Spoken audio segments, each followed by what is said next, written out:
ओम परमात्मने नमः. नमस्कार, मी आहे तुमचा मित्र जीत. गीतेच्या 14व्या भागामध्ये तुमचं मनपूर्वक स्वागत आहे. अध्याय पहिला, श्लोक 3.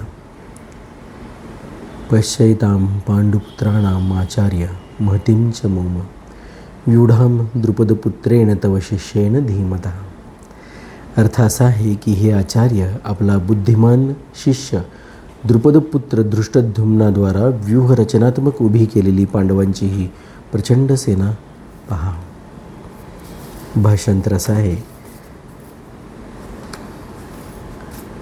हे आचार्य, तुमच्या बुद्धिमान शिष्याने द्रुपदपुत्राने व्यूहरचना केलेली ही पांडुपुत्रांची महान सेना पहा. व्याख्या अशी आहे की आचार्य म्हणण्याचे तात्पर्य आहे की द्रोणाचार्यांना आचार्य असे संबोधण्यामध्ये दुर्योधनाचा असा भाव दिसतो की आपण आम्हा सर्वांचे, कौरवांचे आणि पांडवांचे आचार्य म्हणजे गुरु आहात.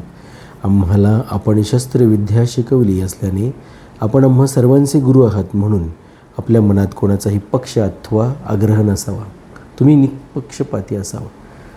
ही भूमिका दुर्योधनाने असे मोजून मापून शब्द वापरलेले. सगळ्यांशी बोलत असताना तो मोठा राजकारणी आहे, समजून घेतलं पाहिजे.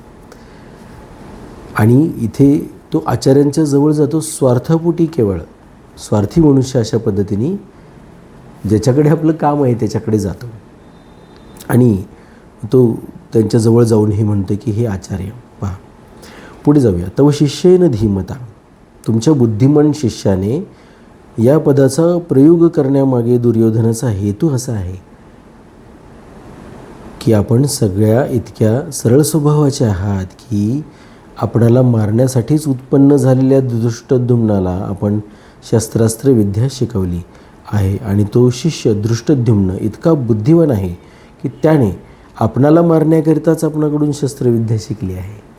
ते मुद्दाम सांगतात, तुमच्या हुशार विद्यार्थ्यांनी बघा काय कसं केलेलं आहे.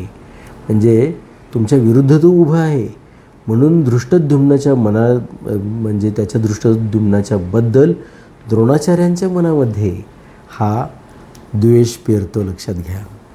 हा त्या द्रुपदपुत्रेनं आणखीन पुढे शब्द त्यांनी वापरलेला आहे. कारण द्रुपदाचं आणि द्रोणाचार्यांचं वैर जुनं आहे. एकाच आश्रमामध्ये हे शिकत असताना द्रुपदांनी द्रोणाचार्यांशी मैत्री केली.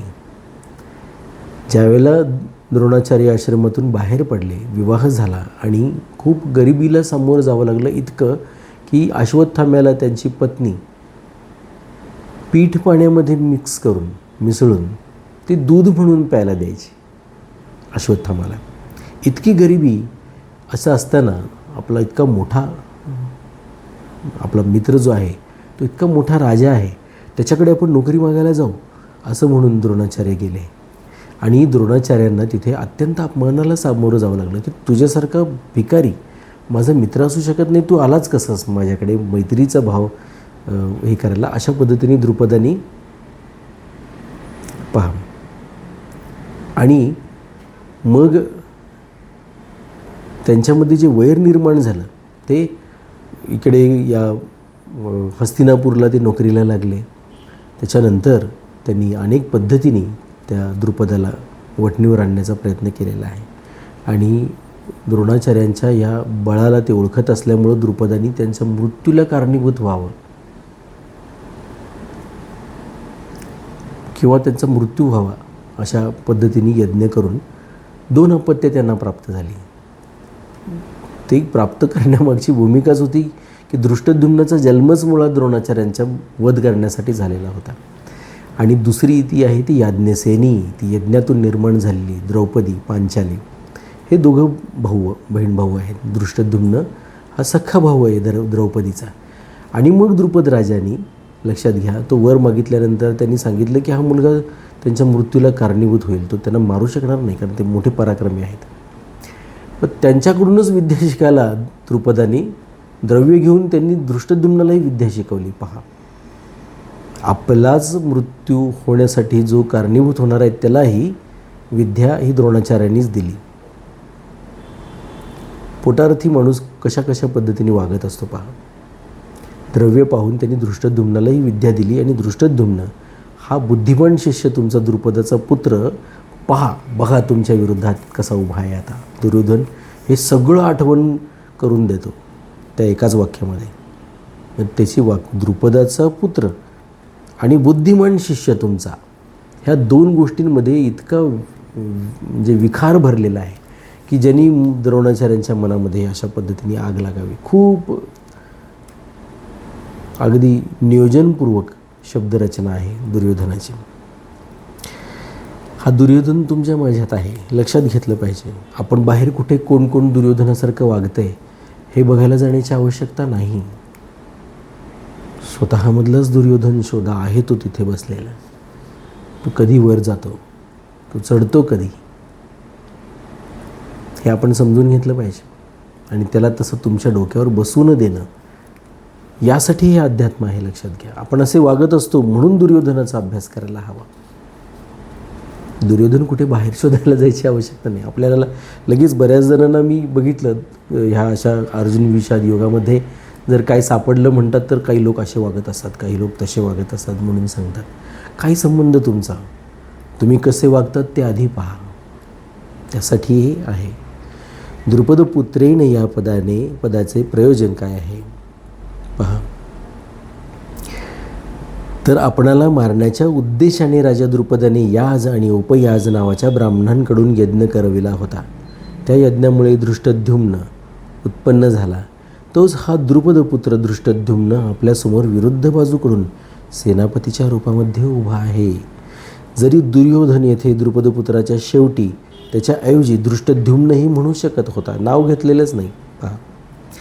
तरी पण द्रोणाचार्यांशी द्रुपदाचे जे वैर होते त्या वैरभावाचा बदला घेण्याची हीच उत्तम संधी किंवा वेळ आहे अशी आठवण करून देण्यासाठी दुर्योधन येथे द्रुपदपुत्रेने या शब्दाचा प्रयोग करतो. हुशार बघा किती आहे तो. त्याला आपला स्वार्थ कसा कळतो पहा. अर्थात आचार्यांना ते लक्षात येत नाही असं नाही, ते दुर्योधनापेक्षा हुशार आहेत. तो नंतरचा भाग आहे. पांडू पुत्राणाम एताम व्यूढाम महतीम चमूमम पश्याम. द्रुपदपुत्राने व्यूहाकार उभी केलेली ही पांडवांची प्रचंड सेना पहा. तात्पर्य, ज्या पांडवांच्या विषयी आपणाला प्रीती आहे त्याच पांडवांनी आपल्याला द्रोणाचार्यांना मारणाऱ्या द्रुपदपुत्राला सेनापतीपद देऊन व्यूहाकार सैन्य उभे करण्याचा अधिकार दिला आहे. ती पुढची गोष्ट आणखीन तो सांगतो दुर्योधन, की याला पहा त्यांनी सेनापती केला आहे. म्हणजे पांडवांची तुमच्याबद्दलची बुद्धी कशी आहे पहा, हे तो त्यातून जाणवून देतो द्रोणाचार्यांना, की तुमच्या मुख्य वैरी जो आहे, सगळ्यात मोठा वैरी जो तुमच्या मृत्यूला कारणीभूत होणार आहे, त्याला यांनी सेनापती केलं आहे. म्हणजे तुम्हाला ते जरासुद्धा किंमत देत नाहीत असं त्यांना दाखवायचं आहे दुर्योधनाला, आचार्यांना. जर पांडवांना आपल्याविषयी आत्मीयता असती तर त्यांनी कमीत कमी तुम्हाला मारणाऱ्याला तरी आपल्या सैन्याचा मुख्य सेनापती केले नसते आणि एवढा मोठा अधिकार दिला नसता. परंतु सर्व काही जाणत असूनही त्यांनी त्यालाच आपला सेनापती केले आहे. जरी कौरवांच्या सैन्यापेक्षा पांडवांचे सैन्य संख्येने कमी होते, अर्थात कौरवांचे सैन्य 11 अक्षौहिणी आणि पांडवांचे सैन्य 7 अक्षौहिणी होते, तरी पण दुर्योधन पांडवांच्या सैन्याला प्रचंड सेना म्हणून दाखवितो पहा.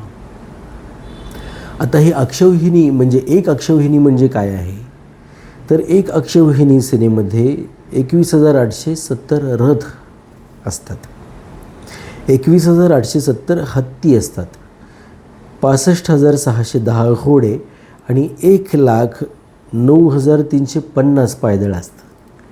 अशी 7 अक्षौहिणी सेना ही पांडवांकडे आणि 11 अक्षौहिणी सेना ही कौरवांकडे होती पहा.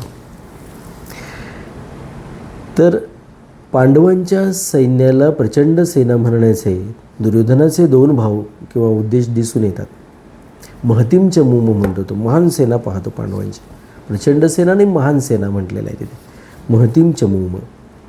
पांडवांचे एकतर पांडवांचे सैन्य अशा रीतीने व्यूहाकार रचले गेले होते की ते कमी असूनही दुर्योधनास जास्त भासत होते. आणि दुसरी गोष्ट, पांडवांच्या सैन्यातील सर्वचे सर्व योद्धे एकाच मताचे होते. या एकीमुळे पांडवांची थोडी असलेली सेनासुद्धा बलाने उत्साहाने फार मोठी दिसत होती. अशी सेना दाखवून दुर्योधन आचार्यांना असे सांगू इच्छितो की आपण या सैन्याला सामान्य किंवा छोटे समजू नका. ही महान सेना आहे. आपण आपली विशेष शक्ती लावून सावधपणे युद्ध करावे. पांडवांचा सेनापती आपला शिष्य द्रुपदपुत्र तर आहे, म्हणून त्याच्यावर विजय मिळवणे आपल्यासाठी काही अवघड आहे, काहीच अवघड नाही म्हणून सांगतो. आता या ठिकाणी एक भाव असा पण आहे की पांडवांची जी सेना आहे ती महान आहे म्हणून तो सांगतो. महतीम चमूम सेना, त्यांच्यातले एकीमुळे आहे आणि अनेक कारणं आहेत जी पुढे आपण पाहणार आहोत. ती दुर्योधनाला माहिती आहे ही सगळी कारणं. सगळ्यात महत्त्वाचा विषय आहे की ते लहान कमी संख्येने जरी असले तरी ते धर्माच्या बाजूने आहेत, न्यायाच्या बाजूने आहेत, म्हणूनही पांडव महान आहेत, लक्षात घ्या. पण पुढे ते महान असले तरी आमच्यातही महान लोक आहेत हे दुर्योधनाला आणखीन जाणवू द्यायचं आहे. म्हणून इथला महान शब्द हा पुढच्या महान शब्दाशी समांतर न जाता तो त्याची तुलनात्मक दृष्ट्या तो पुढे शब्द नंतर आपल्या सेनेबद्दल पण वापरला जाईल, लक्षात घ्या. आणि त्यामुळं चिंता करण्याची आवश्यकता नाही आहे, आपण सहज विजय प्राप्त करू. अशा प्रकारची भूमिका दुर्योधन आचार्यांच्या समोर मांडतोय. त्याची स्वभावाचे जे जे जे कंगोरे आहेत ते लक्षात घ्या. ते दोष आहेत असं समजू नका. दोष खरं म्हणजे सद्गुणसुद्धा आहेत, सज्जनतासुद्धा आहे. ते आपण पुढे पाहणार आहोत कशा पद्धतीने ती दुर्गुण होतो सद्गुणाचा. पेताम पश्य असे म्हणण्याचे तात्पर्य पांडव सेना युद्धासाठी तयार होऊन आपल्यासमोर उभी आहे, तर मग आपण त्या सैन्यावर कोणत्या प्रकारे विजय मिळवू शकतो याविषयी आपण लवकरात लवकर निर्णय घ्यायला पाहिजे. हे पहा म्हणतो तो. आचार्यांचं त्या ठिकाणी दृष्टी तो नजर ते न्यायचा प्रयत्न करतो, लक्षात घ्या. शेजारी उभारलेल्या लोकांनाही त्याला तेच सांगायचं. जसे भीष्माचार्य आहेत, कृपाचार्य आहेत, यांच्याही नजरेला ती सेना आणायची आहे, त्यांच्याशी आपल्याला लढायचं आहे, यांच्यावर आपल्याला विजय प्राप्त करायचा आहे. त्यामुळं एका विजयी उत्सुक राजाला जसं वर्तन करायला पाहिजे तसं या ठिकाणी दुर्योधन करतोय. पहा, फरक हा उद्देशाने पडतो, मोटिव्हनी पडतो. तुम्ही कोणत्या कारणासाठी हे सगळं करत आहात त्यामुळे पडतो. तर या श्लोकाचा पुढच्या श्लोकाशी काय संबंध आहे, तर द्रोणाचार्यांना पांडवांची सेना पाहण्याविषयी प्रार्थना करून आता दुर्योधन त्यांना पांडव सेनेतील महारथींना दाखवत आहेत. ते पण पुढच्या भागामध्ये पाहू. ओम परमात्मने नमः.